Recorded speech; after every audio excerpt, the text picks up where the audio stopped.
Le Point Bourse vous est présenté par Bourse Direct.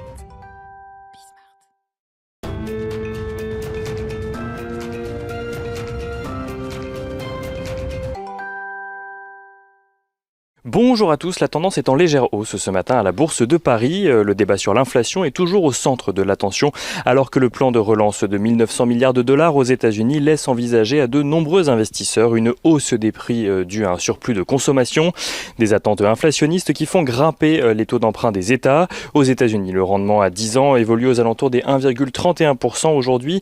En Allemagne, le Bund évolue de son côté sur un de ses plus hauts depuis juin dernier. En Asie également, on constate que le rendement de l'emprunt souverain japonais à 10 ans grimpe aux alentours de 0,1%, un niveau qu'il n'avait pas atteint depuis novembre 2018. Janet Yellen continue de son côté de faire la promotion du plan de relance dont on vient de parler. Celle-ci a notamment tenté de rassurer sur le sujet de l'inflation en expliquant que la Fed avait tous les outils nécessaires pour gérer les tensions inflationnistes. Il n'en reste pas moins que plusieurs experts redoutent que de nombreux investisseurs délaissent temporairement les marchés actions en cas de hausse trop importante des rendements souverains.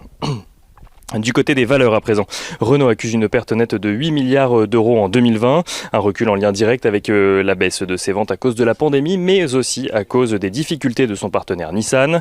Hermès annonce de son côté une accélération de ses ventes au 4e trimestre, portée notamment par le continent asiatique, qui a permis de compenser les baisses enregistrées en Europe notamment. Le chiffre d'affaires d'Hermès au 4e trimestre progresse d'un peu plus de 15%. Et on finit avec Danone qui s'attend à un premier trimestre encore difficile de son côté, mais qui vise un retour à la croissance de son activité dès le second semestre. Danone qui doit notamment faire face également aux vives critiques de deux fonds actionnaires de l'entreprise.